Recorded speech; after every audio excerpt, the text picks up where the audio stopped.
This is Kyle McCarthy, and I'm here, as always, with Daniela Walls. As always. As always, with Garth, my sidekick. I think I'm Garth. Garth of the American System of Political Economy. Yeah. Wait. Who's the blonde one? Garth. Okay, I guess that makes you Garth. I'm Wayne. Yeah, okay, good. So we are recording this on the eve of Webster Tarpley's much-anticipated course on the American System of Political Economy, which is taking place in Washington, D.C. What is the date of that? The date is Friday the 23rd, starting at 6 p.m. to 10 p.m. that night. We're all staying at a hotel in Silver Springs, Maryland, which I'm really excited about because it's going to be fun. It's going to be at camp. Yeah. Saturday all day from like 10 a.m. to 10 or 11 p.m. with lunch breaks and dinner breaks. Sunday, 11 a.m. to 5 p.m. to 4 p.m., something like that. So that people who have full-time jobs can fly in on Friday night for the class for Friday late afternoon night and then leave on Sunday after the class is done. However, I would suggest if you're coming that you'd want to stay for Sunday because Sunday's the big party. We're already setting up at our D.C. local's house. The chair of the D.C. local is already setting his house up to watch the Greek election results come in. You're going to put the party into Tax Wall Street Party? With Webster. So here is your chance this coming weekend to party, to, more importantly, to learn from really one of the great historians of the American system and of American economic history. Then the world needs more leaders, as Webster says. We have a deficit of leaders.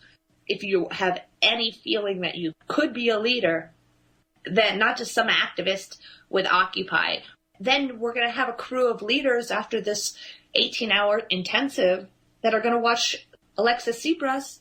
Go to YouTube and watch Alexis Tsipras. We are going to be newly trained leaders watching Alexis Tsipras take power.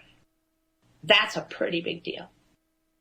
What I think we should talk about today is, and I think this will preview some of what I imagine Webster will talk about in this course, so, what is right now sort of on the fringe, meaning in Syriza or in this small group of New Deal Democrats in the U.S., used to be totally mainstream in the American tradition. And today it's totally mainstream in China, becoming more and more so in the whole BRICS alliance, which is Russia, India, Brazil, and allied countries. But it really goes back all the way to the Massachusetts Bay Colony, on through the American Revolution, the Civil War. What it really comes down to is best summarized in this. It's a book called The Harmony of Interests, which is written by Henry Charles Carey, who is the main economic advisor to Abraham Lincoln. What he details is that there is a fundamental difference between the British system, which is based on free trade, and the American system, which is based on protectionism. It comes down to the difference between an oceanic empire like the British Empire, which is based on shipping, it's based on finance, and things like that, versus the development of continents, meaning the United States, Russia, Germany. Britain can't sustain itself without shipping, i.e. free trade. The alliance, I just wanted to say that would be amazing, would be Germany, Russia, and America. And China. And anyone else. I mean, it's really... And anybody else, but the thing is, Britain just tries to hold everybody down with propaganda and war. Mm-hmm. It's just so tiresome. Imagine... See, here's the difference that I think.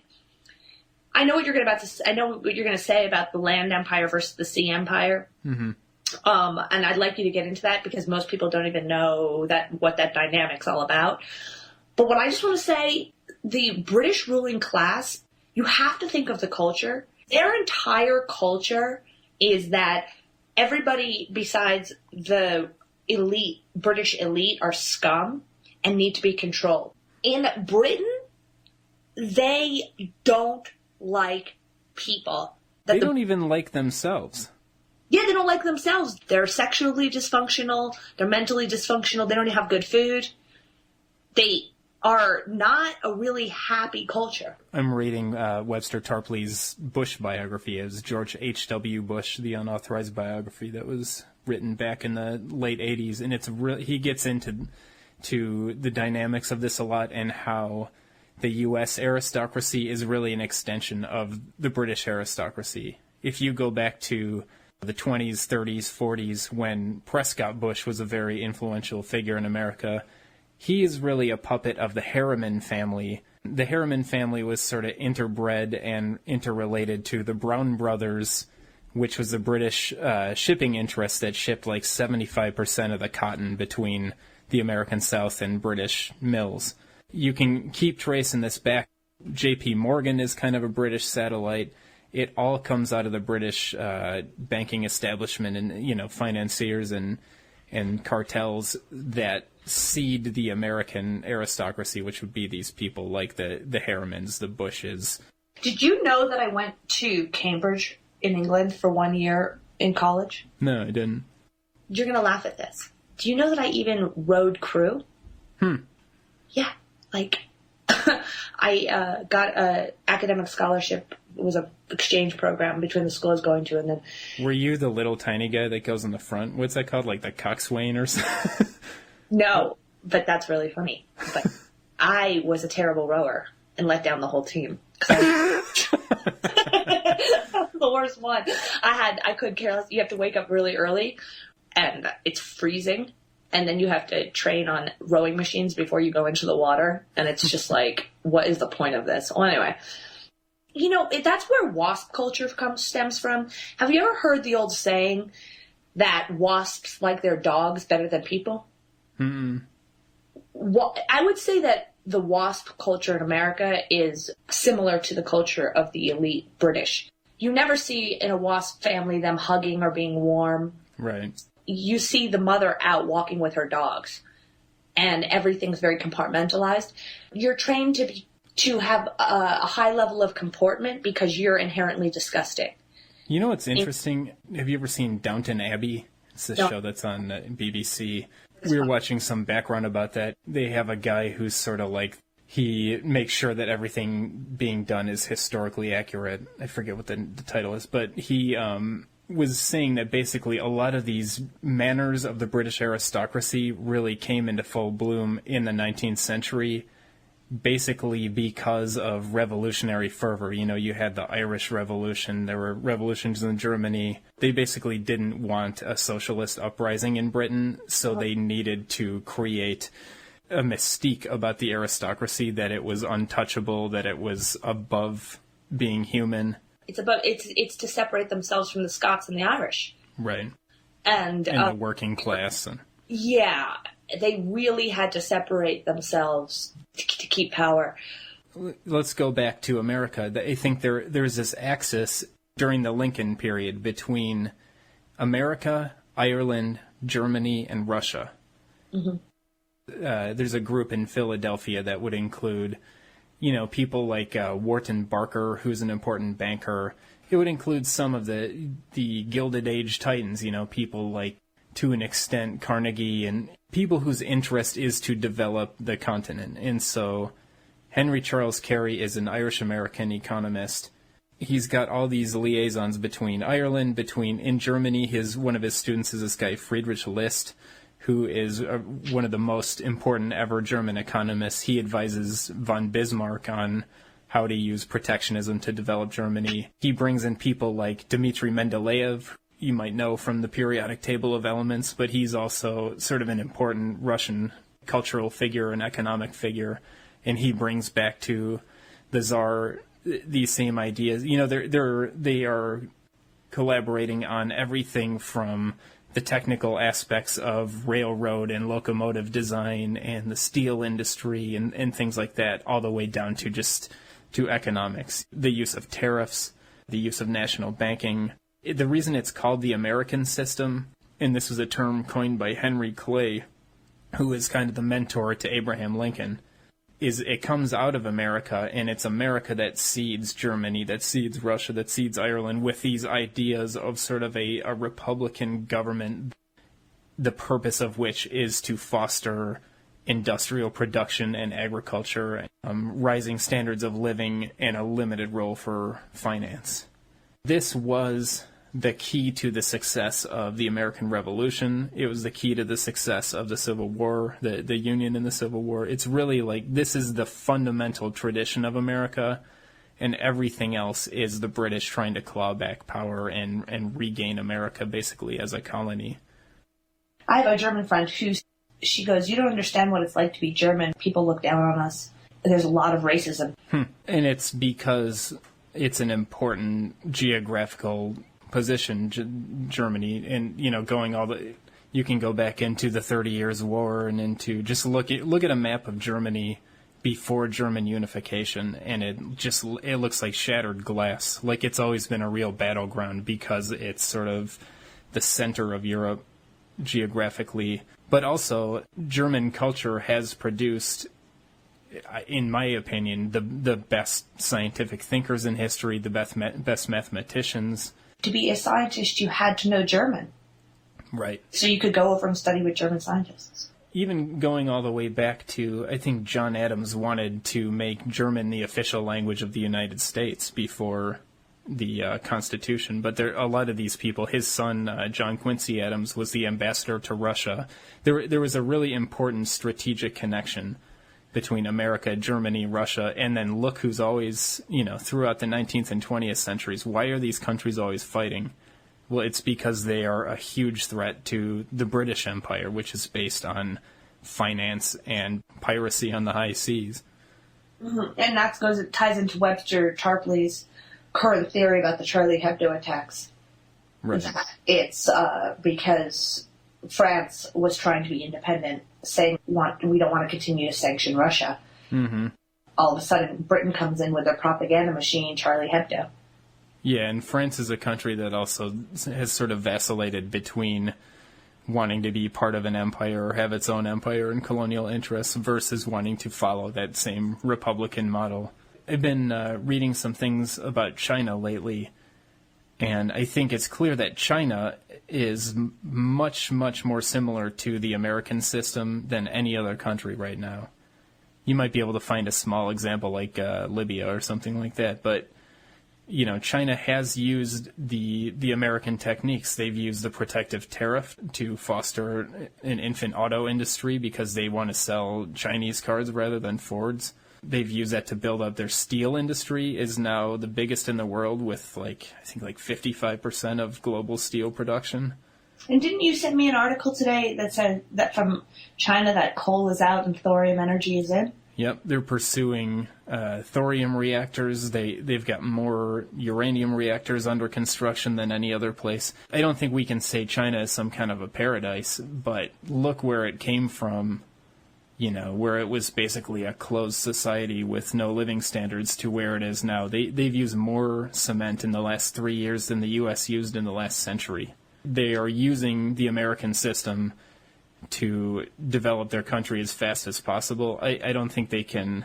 So they've got the tariff. They've got a system of state-owned or state-supported banks. They've got an agricultural bank to give low-interest loans. They've got industrial and infrastructure banks. Import bank that all the libertarians or the world's biggest export-import bank, right, to finance exporting. Yeah, some of the left liberals like Sanders and Alan Grayson are against it for the reasons of, it's helping big business as opposed to small business, meaning they give a lot of loans to Boeing or whatever. The point is that we only have one and China has four. Right. They have price supports for agriculture, which is something that we've consistently been arguing for, where basically the government steps in and guarantees to purchase your corn or wheat or whatever at such and such a price. The rates they pay are much higher than the going market rates in the world. And basically that's, again, it's to develop their agricultural industries to get people out of being peasants and towards some basic mechanization of farming, but in a way where people can run a family farm. So they're doing a lot of things right. I'm not going to comment on the human rights issues and stuff. A lot of it is propaganda. A lot of it you can't defend. They're developing and trying to get people out of the peasant class. And we're sitting here struggling with the Reverend Pinckney case in Benton Harbor, where the ruling class in America wants to turn us all into serfs and peasants. Mm-hmm. Instead of giving us jobs, send us all to prison to be for slave labor. So we're going completely in opposite directions. And a lot of people say, if you go back to look at these reports from the Rockefeller Foundation and you see, even the role of people like Henry Kissinger in opening up China in the 70s, I think there was this idea that, well, we're going to use China as our free trade paradise, and it's going to be a low-wage country. We're going to move finance there, and basically we're going to crash America, bring all the prices down. Then we'll use Chinese money to buy America up on the cheap. There's some element of that going on, but at the same time, China is not monolithic. There are different factions. They're not really playing along with that, which is why the Americans are pursuing stuff like this Trans-Pacific Partnership. Because now America is saying, well, we can't get anything done in China anymore, so let's move on to Thailand, Vietnam, Cambodia. Mm-hmm. They've sort of created a ring around China to try to cut off some of their customers and find lower wages. So I think this idea of China is the leader of the New World Order might have been plausible in 2001, but now China is back to the point. What does that even mean, China's the leader of the New World Order? The New World Order is British imperialism. People talk about this. So it's a continuation of the Old World Order. Yeah, the New World Order is the Old World Order. The first person to really use the phrase is H.G. Wells, where in his book, The New World Order. But if you look at what did he mean by it, what did Hitler mean by it, what did George Bush mean by it, it's basically Anglo-American finance running the world. Why would anybody say that China is a seat of the New World Order? I think because people just think that there's like a shadowy council of, lizard people that runs the world from a round desk that only seats 12 people, or that they've just moved to China and now China is going to tell everybody what to do. Well, China doesn't want to tell everybody what to do. It just wants to make a lot of stuff and make a lot of money. I see. But they don't do anything that precludes the U.S. from... Which has nothing to do with, if that's the definition of the New World Order, which would be to keep everybody down and the British elite way above us all. Yeah, global government. Everyone's all afraid of global government.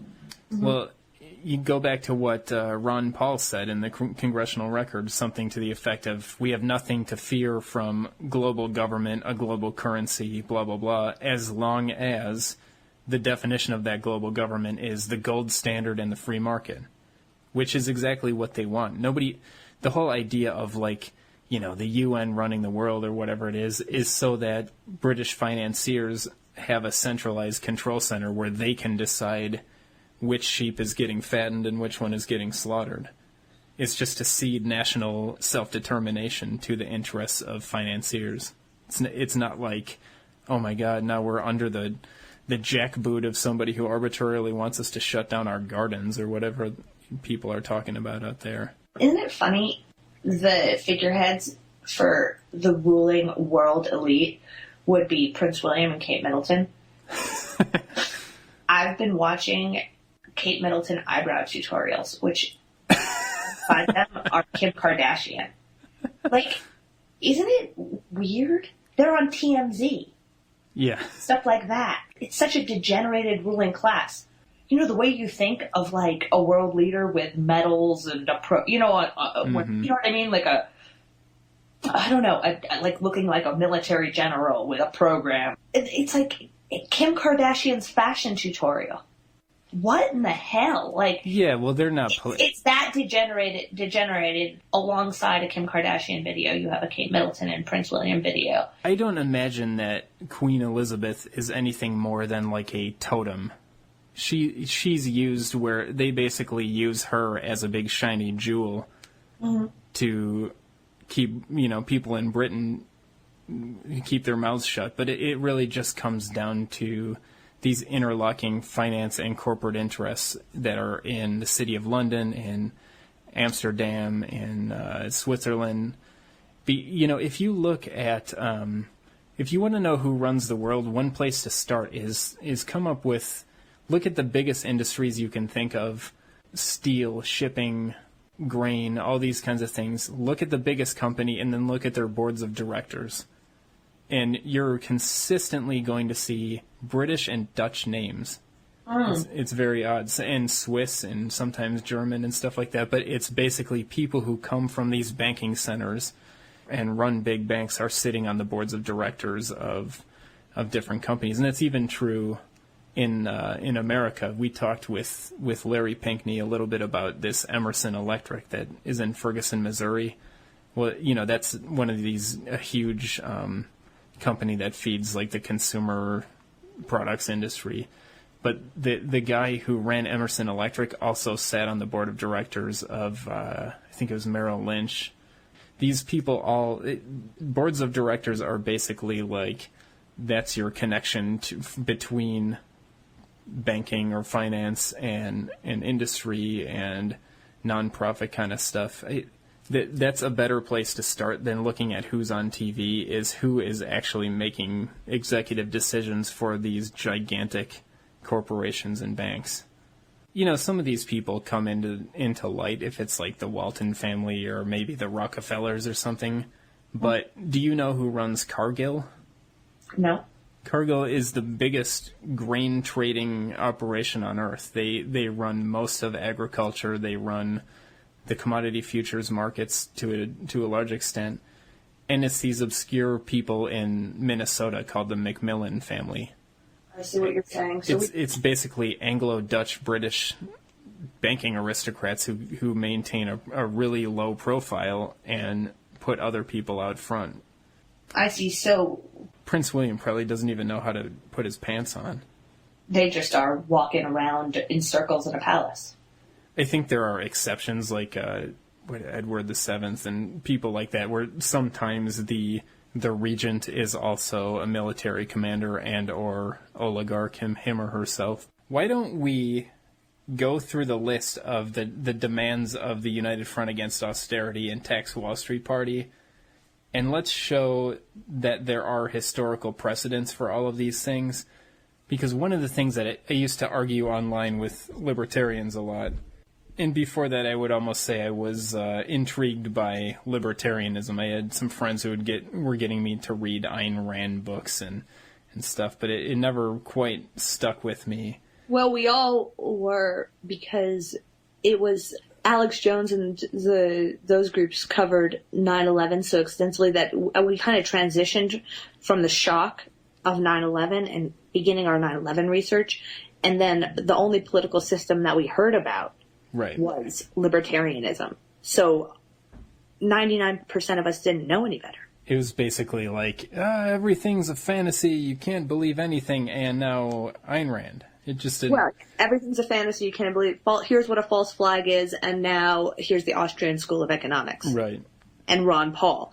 That isn't a natural progression. It's like almost like they used our shock and our curiosity to figure out the truth to usher in this foreign billionaire-backed Mount Pelerin society, rich person economics. It's like, oh, you're all in shock. It's like when humor opens you up because you're laughing to ideas. The shock made us hungry for answers. Right. I used to do a lot of online argumentation, and the one that always stuck with me is, give me an example of the Austrian school in action. And there isn't one. It's never really, not since, I don't know, the Middle Ages or something, or even then, feudalism is better than the Austrian school. But I always ask that same question. Well, where's an example of where it worked? They'll tell you. The example is, they kept saying, well, the only example I ever found was Chile. Did you find any? Chile didn't work in Chile. It ruined Chile. Yeah, no, they would always say there was some period in like Iceland where it worked in like one town for a week. and you know what I mean? It's just obscure examples like that. If you say, show me the American system in action, it's like all the major eras of progress in world history are based on the American system. It's what built the middle class. And people have this idea that there's been a middle class for large periods of history. So there's been like 50 years of a middle class, and it's going away. Right. So it built the middle class. Okay, so let's go through the list. Maybe the hardest one is the main one, which is the 1% Wall Street sales tax.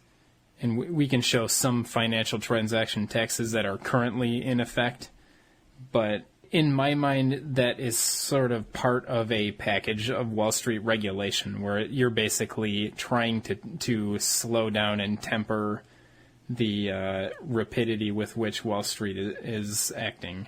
Even the Glass-Steagall Act or a lot of the other things that, ban credit default swaps and this and that. I see the Wall Street sales tax partly to raise revenue, and it's partly to slow down the gears of flash trading. Yeah, so that you force more temperate decisions of speculators so that they get more into... The whole goal of the Tax Wall Street Party and the United Front Against Austerity is that we have a extremely tilted playing field. Mm-hmm. There should be an equilibrium between speculation. Well, I mean, more than an equilibrium. I mean, there should be more production than speculation. But let's just say that we were at least looking for an equilibrium, a level playing field between production and speculation. Right now, we are so heavily tilted towards speculation, it's like 90-1. Right. Let me insert a quote here by William McKinley, who was one of the early Republican presidents, and he was assassinated. He was, in most respects, a Lincoln Republican. His big cause was the protective tariff. He says, "Under free trade, the trader is the master and the producer the slave. Protection is but the law of nature, the law of self-preservation, of self-development, of securing the highest and best destiny of the race of man." I think people, if you look at who's Ron Paul's main economist today, it's this guy, Peter Schiff. He was the advisor for his campaign, and I think he's a more out-of-the-closet version of like a Milton Friedman or something like that, where he's just coming right out and giving you the Austrian school. He would say, well, look at me, I'm a job creator. I created 20 jobs, so I shouldn't be taxed so that I can create more jobs. But what jobs is he creating? Pirates, basically, Yeah, jobs that extract from everybody else. Yeah, he's saying, I've trained up 20 thieves, and even though that disemployed 400 factory workers, I'm a job creator. I think it's free trade. To McKinley's quote, you might have to add financial speculation. It's gambling and exploiting lower wage rates in other countries. That under that system, certainly certain people can get rich, and maybe if you looked at like the GDP, you might even say it went up, but it's because of this thumbtack wealth structure where you've got a tiny handful of people on the top just getting filthy rich, and everyone else is suffering because there's no protection for labor. What's the name of the guy? Dylan Ratigan. Remember when Dylan Ratigan was fired for his rant about how he's sick and tired of this country being extracted? Mm-hmm. Wall Street extracts. People should look that up. They should go to YouTube and type in Dylan Ratigan extraction. I think it was well done for the most part. Yeah, well, maybe let's just jump to point 2, which is nationalize the Federal Reserve and what that means and how you do it. I think the key... how to get an insight into this issue is to look at the conflict between Alexander Hamilton on one hand and Aaron Burr on the other hand. And a lot of people call Hamilton the godfather of Wall Street, and they say he invented Wall Street, but that's not true at all. He invented the idea of a highly regulated system of capital investment where basically you're going to have these joint stock companies to invest in waterworks and this and that. Whereas Aaron Burr is the founder of the Chase Manhattan Company. I think it was originally called the Manhattan Company. He set that up specifically to use national bank credit for a boondoggle project that then got the Chase Manhattan Company rich. That's the basic idea. Hamilton is the godfather of productive investment. Aaron Burr is the godfather of basically the leveraged buyout or the financial swindle, which is what Wall Street is today. What was Hamilton's system? And then I think you can find other examples of that in history. It's basically what Hamilton's famous quote is that national debt, if not excessive, is a great advantage to the nation, or something to that effect. Mm-hmm. And what that means is that when you create new credit as a debt, if I am Uncle Sam and I say I'm going to create $4 trillion and I'm going to lend it to the states. The states are going to use that new cash to build infrastructure, and then they're going to pay it back to me in the form of taxes. The reason they can do that is because that money is not going into the bank accounts of the super rich. It's going into the real economy. It's needed to build, the steel and create the concrete and the glass and whatever to build all this infrastructure. And because that creates employment and higher incomes, then over a long period of time, it comes back and pays itself many times over. It also increases the value of our country. Right. And it makes it so that each one of those dollars is worth less every year because the power of labor is stronger, and because basically it lifts labor up and drives down the value of the capital. That's the idea of Hamilton, is to create this circulating system of public credit where you are lending money into existence. You're not spending it, you're not giving it away, but you are creating a debt as credit, and you're extending that for the purpose of physical production, for infrastructure.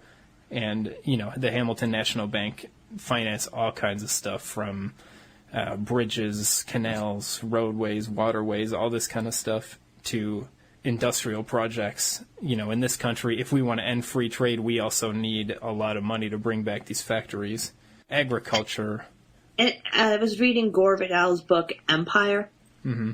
It was interesting, the scope of the New Deal. I didn't realize it was so vast that we were doing projects in South America as well. Mm-hmm.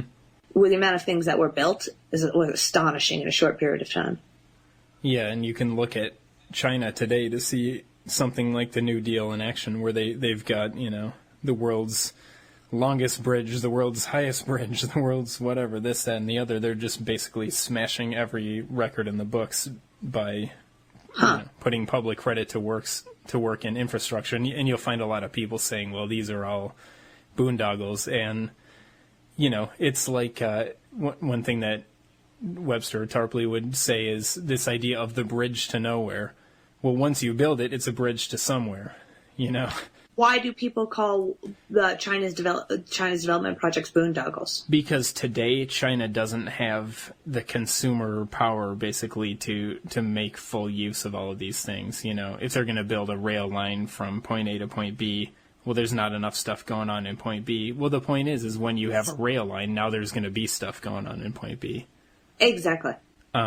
So with the Federal Reserve, it's just the important thing to emphasize is that A, it's lending, not spending, and B, it's interest-free public credit. And so this was Hamilton's system. This was kind of Lincoln's system. His was more based on just spending money into existence on infrastructure, this whole greenback thing. But then two other people in more recent times that proposed this very same thing, oddly enough, were Henry Ford and Thomas Edison. And they were talking about it in relation to this Muscle Shoals project that they were building. It was basically a Ford auto factory. They came out into public in the New York Times and other. Edison has a whole report on this, basically saying the Federal Reserve needs to be nationalized to issue interest-free long-term public credit for infrastructure and industry. Ford and Edison are saying we need to nationalize the Federal Reserve, and we're going to use it to issue long-term interest-free public credit to build things like this Muscle Shoals project. So, the related infrastructure, the industrial loan. And basically what all they're saying is, why is it okay to use the public credit to borrow from Wall Street, but it's not okay to use the public credit to lend directly to the projects that are... Why do we need Wall Street as a middleman? And, I suppose someone like Peter Schiff or something would say, well, Wall Street is taking the risk and you need somebody to manage that risk and blah, blah, blah. But the point they're making is that this is a big project of national interest. There's no reason to get Wall Street in the middle. And obviously the reason is Wall Street wants to make a bunch of money off of me, Henry Ford. And this is on the United Front Against Austerity website. His sort of historical references for this are, one of them is Wilhelm Lautenbach, who was a German economist shortly before the Nazis came into power, and he said his proposal was exactly what the United Front Against Austerity and Tax Wall Street Party proposed. He basically just said, create a huge volume of interest-free public credit, use it to build things like the Autobahn, which they did, and to reindustrialize Germany, to get us, basically get rid of this Versailles war debt and reindustrialize the country. The other one is this Vladimir Voitinsky, who was like a labor leader, who was saying to basically do the same thing for Europe after World War II. So this is to nationalize the Federal Reserve, or just the concept of lending public credit for the purpose of building your industry and your infrastructure it has a long history, both in theory and practice, from the most prominent people in history, basically. People sometimes ask why we called our party the Tax Wall Street Party instead of calling it Nationalize the Fed Party. Mm-hmm. It's because Nationalize the Fed, as we've talked about, is almost one of our bigger demands. The Fed is also a part of Wall Street, and we're trying to concentrate on that. And also, people don't know that the Federal Reserve is private still. Yeah, if you had to go with the strongest demand, I think basically seizing and using the Federal Reserve is much stronger than the Wall Street sale. The Wall Street sales tax, you put on 1%, and you're talking a couple $100 billion every year, which is a lot of money. But nationalizing the Fed, basically you can put as much money in the economy as the economy can handle. I'd have to argue, though, that it's more than a couple $100 billion, because look at the bill that Van Hollen just introduced. He worked hard to prove the estimated revenue, mm-hmm. and it's 0.1%, so 1/10 of what we're asking on just stocks, which is only a small percentage of what's traded on Wall Street these days. Mm-hmm. His figure is that it will yield $80 billion annually. Okay. So 0.1% on just stocks yields $80 billion. I wonder if the figure is much higher. Yeah, it's hard to figure out. I mean, I always go off of this study that was done by that CEPR. It's the Center for Economic and Policy Research. Uh-huh. They went off the Harkin DeFazio tax, which is, I think it's 0.3% on stocks and bonds, and then the derivatives is like 0.1%. It's the same setup as ours, but it's lower, and their estimate was something like $200 billion. I think there's only so much to be skimmed off the top, where, let's say, the cap might be $1 trillion a year. That's a ton of money. Yeah, but don't we also have to figure in how much is going to be left in the economy if we slow down the gears of high-speed trading? Right. So, regardless, this is kind of your 1-2 punch. Mm-hmm. It's a 1-2 punch, yeah. To bleed Wall Street back into the real economy, and to use the central bank as your engine of investment in the real economy. And like I said before, our goal is to level the playing field between production and speculation. Right. Right now it's heavily tilted in one direction. We talked before about this book, The Harmony of Interests. And I think that's a good way of thinking about this, where, people want to know what is the new world order, or who runs the world, or whatever. Right now it's run by a harmony of interests among speculators and thieves and gamblers. The rules are set up that you can get extremely rich by robbing people. And so it's not so much that this is an orchestrated conspiracy as like the floodgates have been let down in such a way that different types of interests use that to their extreme advantage. And what we want is the harmony of interests for labor and for production, basically.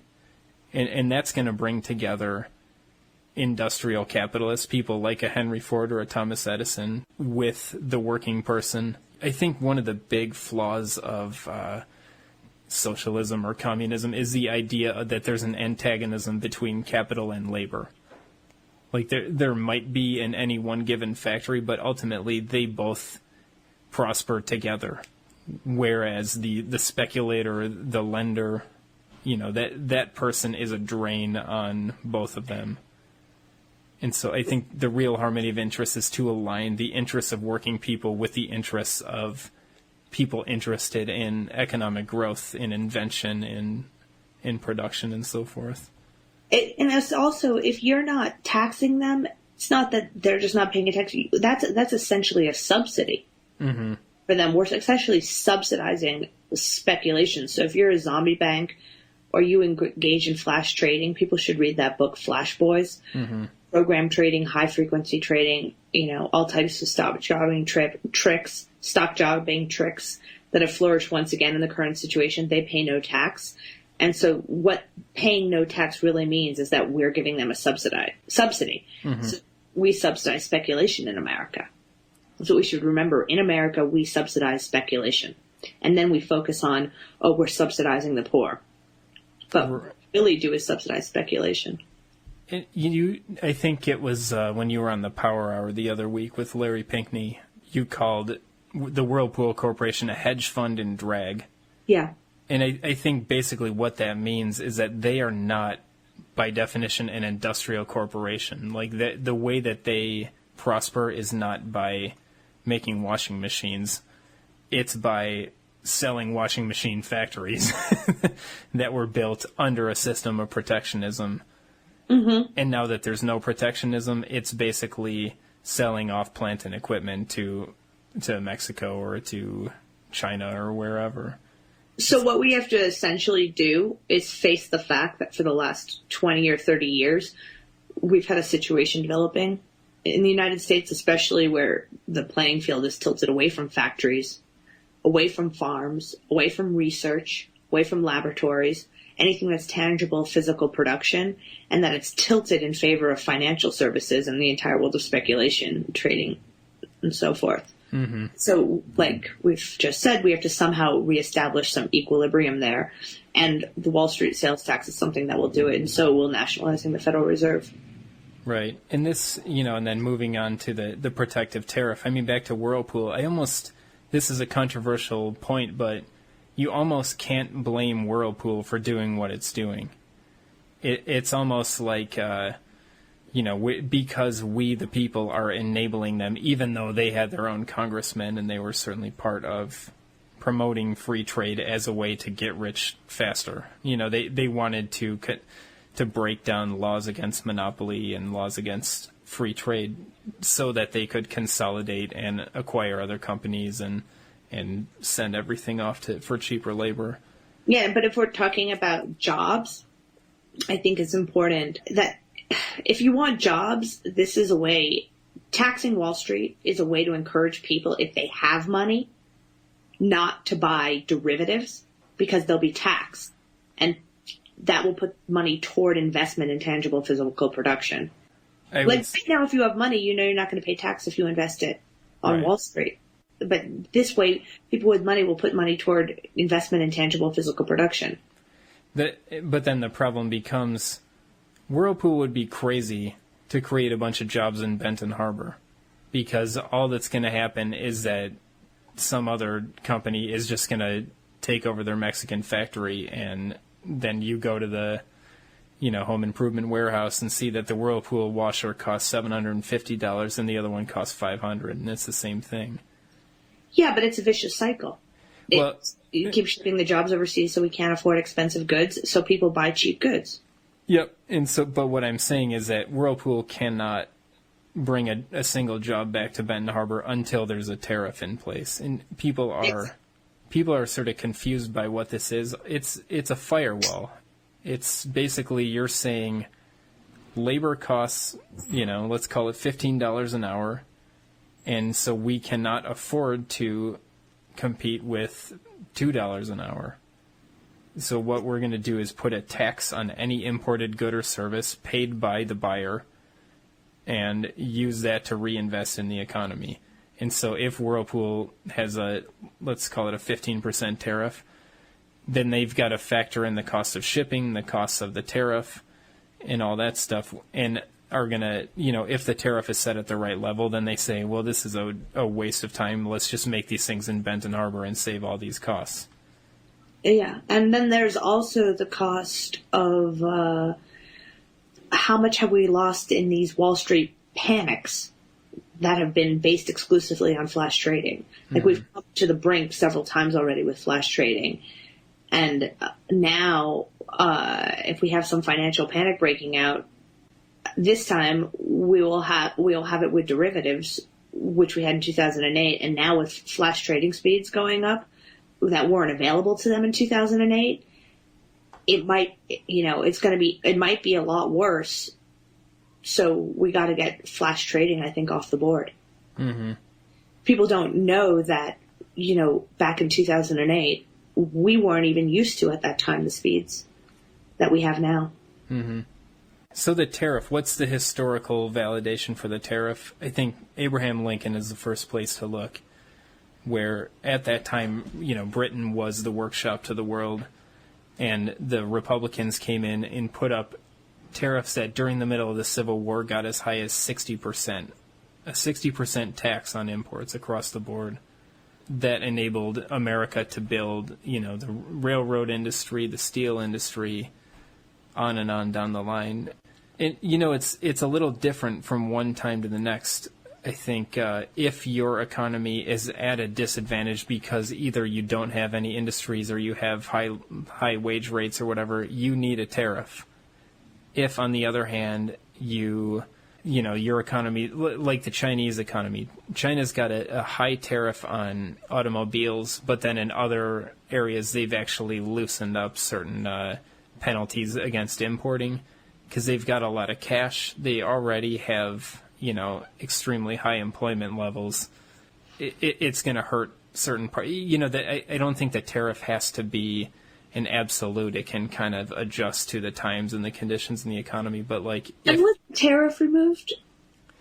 You can go to Wikipedia and just, I guess, search for tariffs in U.S. history, and you can see the rates. But it kind of has come and gone.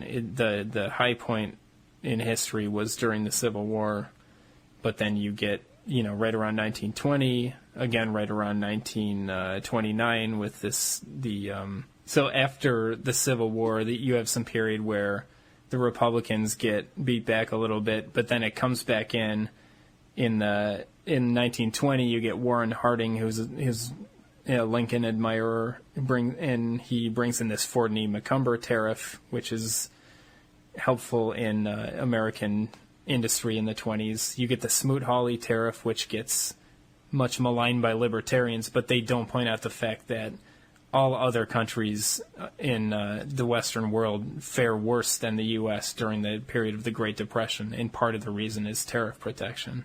Right now, so to bring it back to China, if you want a modern example, China has an auto industry because they have a tariff.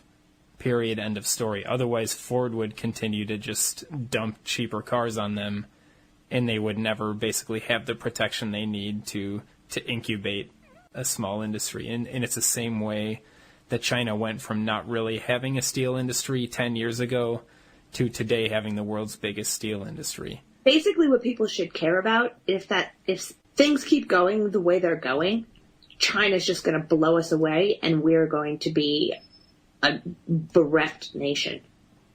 And I'm not so sure that China has the same charitable spirit that America had during the Civil War, where they're looking for, maybe towards some of their trading partners like Russia. But China's not trying to figure out how they can help lift up America. They're trying to figure out how they can crush America. So we need to get the picture and start the peace race, so that we don't have to try to hurt China. It's good for them to prosper, but it's also good for us to prosper, and we should be trying to prosper more than they are. Yeah. We've been used to freedoms and a middle class standard of living, so I don't know if we're going to be able to go down to the levels of Jakarta, but things can get really bad before people start making demands. Yeah. And people can live eating dirt by the side of a railroad track. 1,000 people hanging off a railroad car. Don't think, how bad does it have to get? Think, I want my standard of living to go up now. Mm-hmm. The next point on the list, and we've done a show about this, is parity agriculture. One note that I'd throw back in here about Thomas Edison, part of his plan to nationalize the Federal Reserve was basically the Fed should pay fair rates for grain and then use that grain as collateral to issue interest-free loans to farmers. So basically, you deliver your, however, 1,000 bushels of wheat to a public granary. We're going to give you the fair value in credit so that you can then invest in your next tractor and in your seed for next year. And then you can come and redeem the grain when you've got the money back. So, which is kind of interesting. But this was, fair prices for grain have also been used throughout history. I mean, in the U.S., the period would be the New Deal, but it was also the basis of the populist movement. The Omaha platform is largely based on this. Which is the platform that became what we know to be the Democratic Party nowadays. Yep. Even though it's been... Hold on one second. So you were just saying that it's the same platform as there, it became the Democratic Party. Even the Democratic Party, even though it's been polluted all the way down the line, just like the Republican Party has been. And it was also in the 1930s, it comes in the U.S. It's an obvious reaction to the lack of a prosperous farm sector. It also was used recently by Bashar Assad, and you can track. It's interesting. If people want to understand things, a lot of the times you're going to need to dig into statistics, and you can look at. There are copious statistics kept on things like exports and imports. Look at the imports and the exports of Syrian grain, and then try to pinpoint changes in policy to support grain prices, and you'll see that the Syrian domestic production of wheat went up dramatically when Assad came in and put price supports, price floors underneath the grain. Same thing in China today. They've had these going on for about a decade. Yeah, why is it such a big deal for Anglo-American finance capital? Why do they care so much about parity grain prices? Because, for one thing, it is a huge moneymaker. I mean, this is Jimmy Carter's Secretary of Agriculture has this quote where he says that the Japanese and the British view America as a grain colony. And it's true. I mean, America is still the biggest exporter of grain. We don't make as much money off of it as we could because the price is so damn low. But Wall Street makes a ton of money in the commodity futures markets, in things like currency trading. Beyond that, it is a political tool. Because if Syria or if Egypt or whoever can't grow their own food, we're exporting the food to them at a price lower than anyone else can. Now they're dependent on us for their survival. I see. And it's the same thing with India. You look at, why did they try to get these? They try to get all the Indian farmers away from family farms and into growing cotton or whatever. Basically, it's because we want them to be enslaved by our foreign policy, which is based on cheap food. So it's another form of foreign policy enslavement. Yeah. Yeah, and there are some good books on this, and there are... it has multiple purposes. One of which is the money, but then it's also you look at what happened in Ukraine recently. Why were they so interested in Ukraine? You can look at, I think it's the Ukrainian American Business Council or something like that, or you look at these different foundations that were part of this whole process, and who is attending the meetings, who's not sitting on the board, and it's all agricultural companies. And Ukraine is the it's like the Iowa of Eastern Europe. It's like they've got this thing called the Black Earth region that's a very productive wheat growing area. So one more reason to keep other countries dependent. Can we wrap is it time to wrap it up? Yeah, we should probably wrap it up. Okay, can I wrap it up with something mysterious about Webster's class? So thanks for, what was I going to say? Thanks for doing the show. Thanks for your boring soliloquy. Let's continue this discussion in the next episode. If we can, I'm about to get on a plane right now to go to Webster Tarpley's 16-hour course in Washington, D.C., and I will be there in a few hours, or hope to see some of you in Washington, D.C. in the next few hours. I regret that I can't be at this course because I think it's going to be interesting not just to people who follow Webster Tarpley, but anybody. It's going to unveil to you the secret history of the United States. What made the United States the powerhouse it became. What are they not teaching you in school? Why is economics the center of all political life? It used to be called not economics, but political economy. Economy is the job of the state. And I think Webster is probably the best historian on earth to talk about the American system right now, and which is the hope of salvation for this country.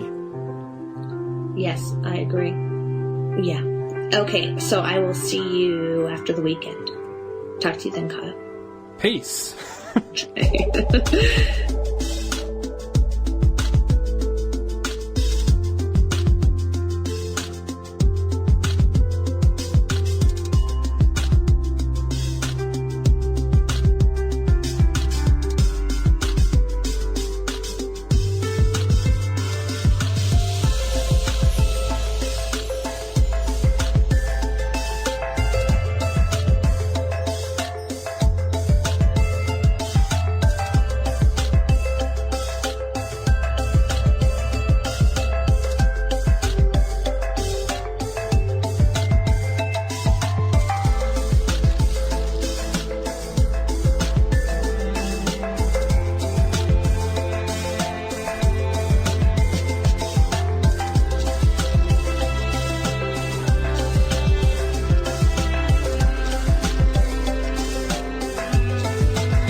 And run big banks are sitting on the boards of directors of different companies, and it's even true in America. We talked with Larry Pinkney a little bit about this Emerson Electric that is in Ferguson, Missouri. Well, that's one of these a huge company that feeds like the consumer products industry. But the guy who ran Emerson Electric also sat on the board of directors of I think it was Merrill Lynch. These people boards of directors are basically like, that's your connection between banking or finance and industry and nonprofit kind of stuff. That's a better place to start than looking at who's on TV, is who is actually making executive decisions for these gigantic corporations and banks. Some of these people come into light if it's like the Walton family or maybe the Rockefellers or something. But do you know who runs Cargill? No. Cargill is the biggest grain trading operation on earth. They run most of agriculture. They run the commodity futures markets to a large extent. And it's these obscure people in Minnesota called the McMillan family. I see what you're saying. So it's basically Anglo-Dutch British banking aristocrats who maintain a really low profile and put other people out front. I see. So Prince William probably doesn't even know how to put his pants on. They just are walking around in circles in a palace. I think there are exceptions like Edward VII and people like that, where sometimes the regent is also a military commander and or oligarch, him or herself. Why don't we go through the list of the demands of the United Front Against Austerity and Tax Wall Street Party, and let's show that there are historical precedents for all of these things.